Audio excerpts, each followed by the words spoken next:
कक्षा 10 के बच्चे, मैथ में आपका चल रहा है द्विघात समीकरण। आज पार्ट सेकंड चलेगा। पार्ट सेकंड में आपको आज हम पढ़ाएंगे गुणनखंडों द्वारा द्विघात समीकरण का हल। यानी द्विघात समीकरण को हल करने की एक विधि है गुणनखंड विधि। जैसे 2x² माइनस 5x प्लस 3 बराबर 0।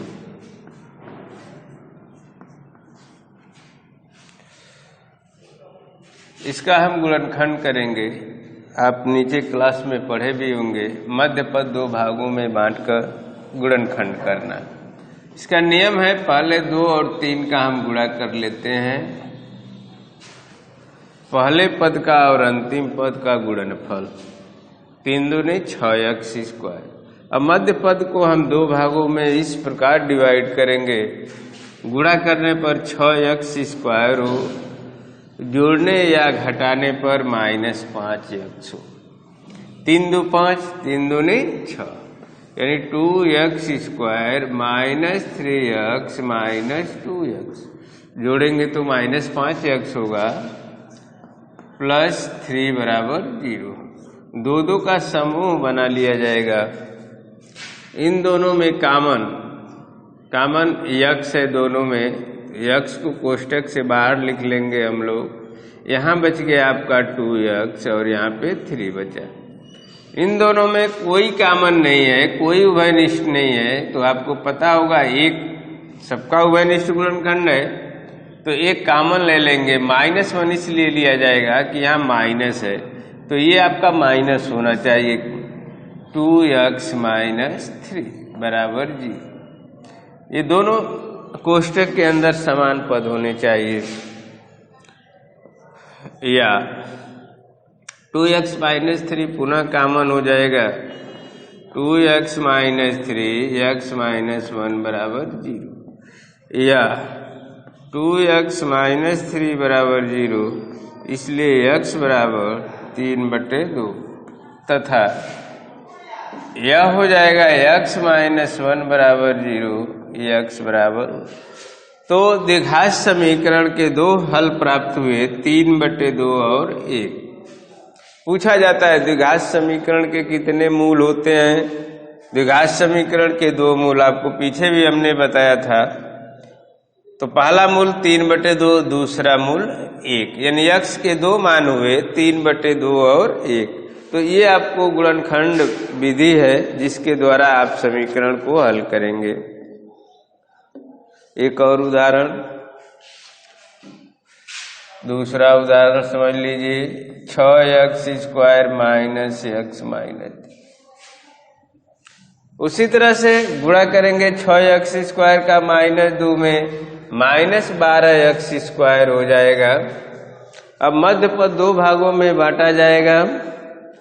गुणा करने पर जो है -1x हो, जोड़ने घटाने पर -1x हो और गुणा करने पर 12 हो। 4×3 12, 4 में से 3 घटाएंगे 1x, यानी ये आपका हो जाएगा -4x प्लस 3x। -x हो जाएगा, गुणा करेंगे 4×3 12x², वैसे ही बराबर 0। इन दोनों में कॉमन आपको दिखाई दे रहा है कि 2 से 6 भी कट जाएगा, 4 भी कट जाएगा, यानी 2 कॉमन हो जाएगा और x भी दोनों में है, 2x कॉमन। भाग देंगे 2×3 6, 3x 2 दूनी 4। अब इसमें उसी तरह कुछ कॉमन नहीं तो 1 ले लीजिए, 3x माइनस 2। पुनः 3x माइनस 2 कॉमन हो जाएगा, 2x प्लस 1। अब एक बार इसको 0 कर लेंगे और एक बार इसको 0। 3x माइनस 2 बराबर 0, इसलिए x बराबर -2, उधर चला जाएगा +2 और ये बटा 3। 2x प्लस 1 बराबर 0, इसलिए x बराबर हो जाएगा +1, उधर जाएगा -1/2। तो यह जो विधि है द्विघात समीकरण को हल करने की विधि ये गुणनखंड विधि आपका है, और पार्ट 2 में प्रश्नावली आपका है 4.2 यानी 4.3। ऐसे ही आपको करना है।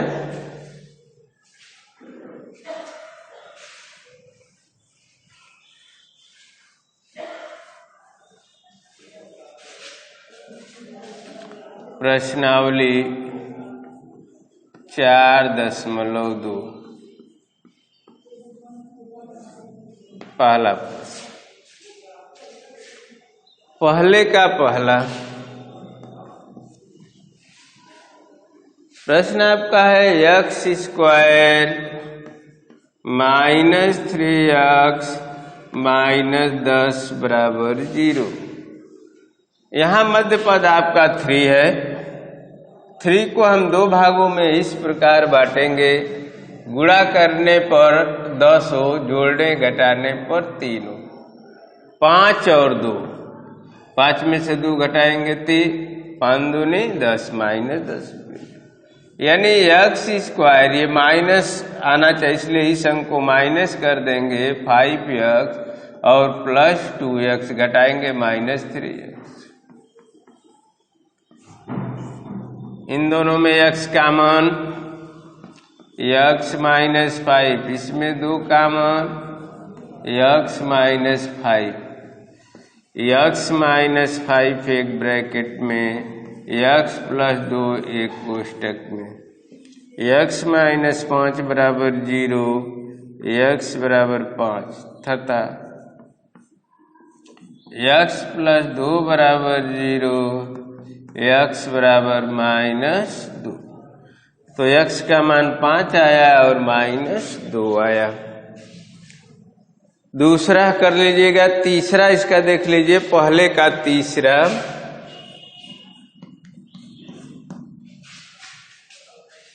तीसरा आपका है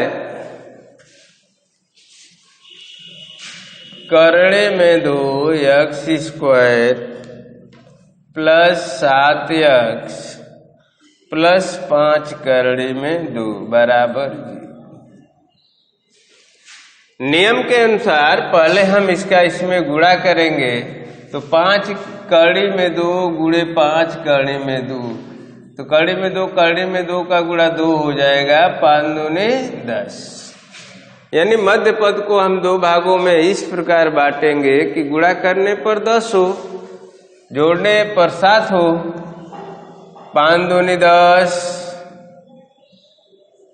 और 5 2 7x, यानी 5x + 2x प्लस 5 करणी में 2 बराबर 0। उसी तरह से इन दोनों में कॉमन x है, तो करणी में 2x + 5, इसमें कॉमन करणी में 2 है, क्योंकि 2 है, 2 को हम लिख सकते हैं, 2 को करणी में 2 गुणे करणी में 2, यानी करणी में 2 इसमें निहित है, तो इसलिए करणी में 2 आप कॉमन ले लेंगे, तो यहाँ करणी में 2x बच गया और यहाँ पे 5। अब यह हो गया करणी में 2x + 5 एक ब्रैकेट में, x प्लस करणी में 2 एक कोष्टक में। करणी में 2x + 5 बराबर 0, करणी में 2x - 5, इसलिए x बराबर -5 अपन करणी में 2, तथा x प्लस करणी में 2 बराबर 0, x बराबर माइनस करणी में। तो इस तरह से ये आपका तीसरा प्रश्न हो गया पहले का। एक और इसमें का देख लीजिए, चौथा प्रश्न, प्रश्न नंबर 4। शेष 2 प्रश्न आप कर लीजिएगा, दूसरा और 5वां आसान है, सिंपल है एकदम से। अलग टाइप का जो सवाल है उसको हम बता दे रहे हैं। चौथा आपका प्रश्न है 2x स्क्वायर -x + 1/8 बराबर 0। आप इसको चाहे तो व्यापक रूप यानी 1/8 को आप हटा सकते हैं, लघुत्तम लेकर के जनरल फॉर्म इसका कर लीजिए, आपका बटा समाप्त हो जाएगा। ये यानी आप चाहें तो एलसीएम ले सकते हैं 8 और ये हो जाएगा 8 दूनी 16x² माइनस 8x प्लस 1 बराबर 0। अब ये तिर्यक गुणा हो जाएगा तो आपका हो गया 16x² माइनस 8x प्लस 1 बराबर 0। यानी उस समीकरण को आप ऐसे भी लिख सकते हैं। अब मध्य पद आपका 8 है, 2 भागों में बांटिए, गुणा करने पर 16 हो, 4 चौके 16, 4x और 4x 8x, इन दोनों में common 4x, 4x minus 1 common 4x minus 1, 4x minus 1 एक ब्रैकेट में, 4x माइनस 1 एक ब्रैकेट में, 4x माइनस 1 होल स्क्वायर इसको लिखा जा सकता है, दोनों एक ही है, दोनों ओर का वर्गमूल 4x माइनस 1, 4x बराबर 1, इसलिए x बराबर 1/4। इसमें आपको दिखाई दे रहा है कि x का एक ही मान आया है। इसका मतलब ये हुआ कि x का एक मान नहीं है, x का जो दोनों मान है वो बराबर होगा, यानी दोनों मान x का 1/4 और 1/4 होगा।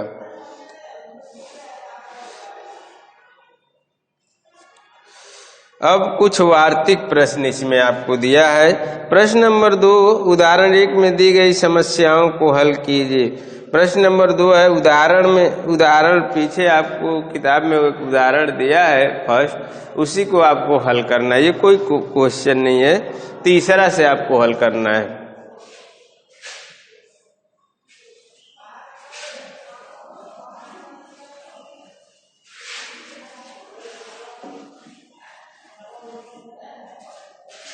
तीसरा, ये ऐसी 2 संख्याएं ज्ञात कीजिए जिनका योग 27 हो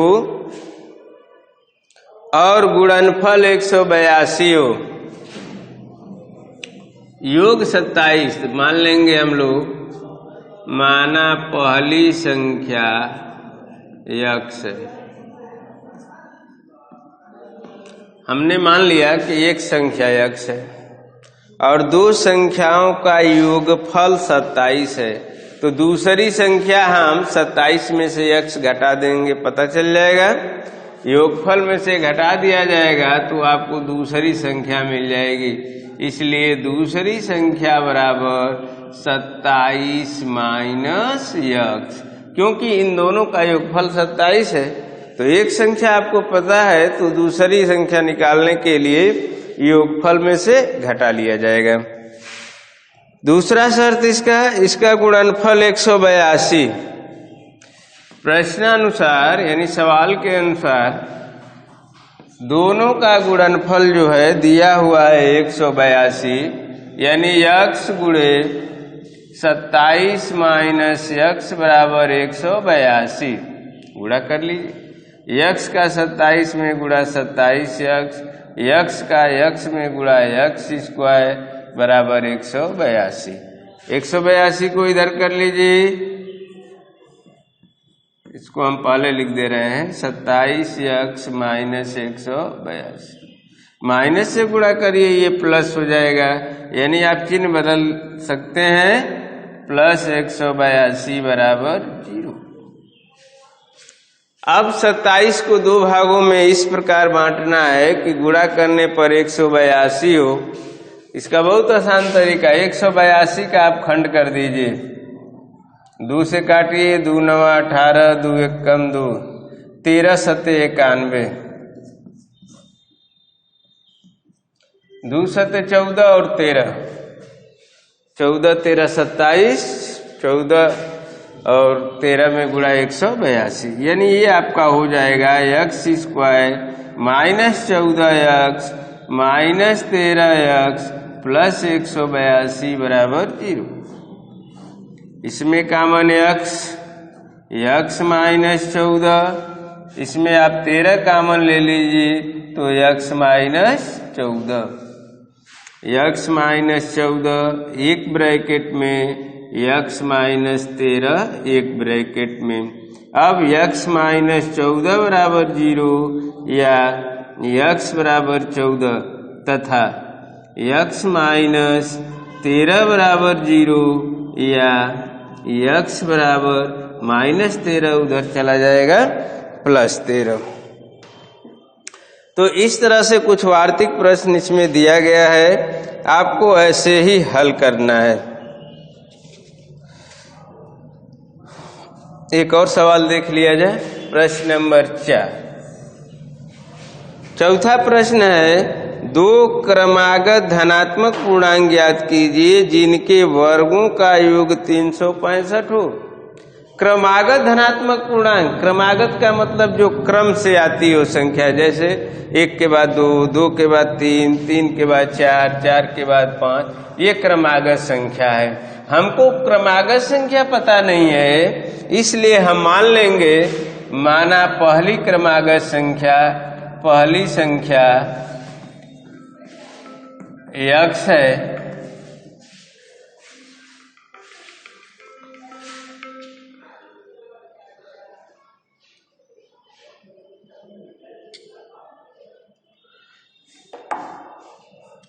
माना पहली संख्या x है, अतः दूसरी क्रमागत संख्या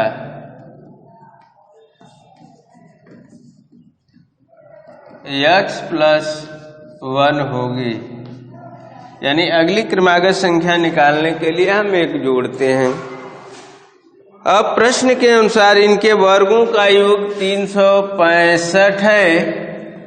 वर्गों का योग यानी x square plus 1 whole square बराबर 365। ये हो जाएगा x स्क्वायर, ये सूत्र आप पढ़े होंगे, ए धन बी होल स्क्वायर क्या होता है, a square plus b square plus 2ab। x square 2x square 2x plus 1, ये इधर आएगा माइनस 365 बराबर 0। 2x स्क्वायर 2x माइनस एक घट जाएगा 364 बराबर 0। 2 से आप भाग दे दीजिए दोनों पक्षों में, छोटा हो जाएगा सवाल। x स्क्वायर प्लस x, 2 1 कम 2, 2 8 16, 2 दूनी 4। आपका देख रहे हैं कि ऐसा ही कुछ सवाल बन गया 182। तो ये भी 14 13 हो जाएगा, 14 में से 13 घटाएंगे 1 x हो जाएगा, यानी x square plus 14x minus 13x minus 182 बराबर 0। x का मान x प्लस 14 माइनस 13 का मान x प्लस 14, x माइनस 13 एक ब्रैकेट में, x प्लस 14 एक ब्रैकेट में, x माइनस 13 बराबर 0, x बराबर 13 तथा x प्लस 14 बराबर 0, x बराबर माइनस 14। तो हमको धनात्मक संख्याएं लिखना है, तो ये अग्राह्य हो जाएगा, अग्राह्य। अतः संख्याएं हो गई, अतः क्रमागत संख्याएं धनात्मक, क्रमागत संख्याएं 13 और 1 जोड़ देंगे, 13 1 14, 13 और 14। तो इस तरह से अब प्रश्नावली 4.2 का आपका 4 सवाल हो गया। 5वां 6वां अगर आएगा तो कर लीजिएगा समझ में, नहीं तो अगले वीडियो में हम बता देंगे आपको।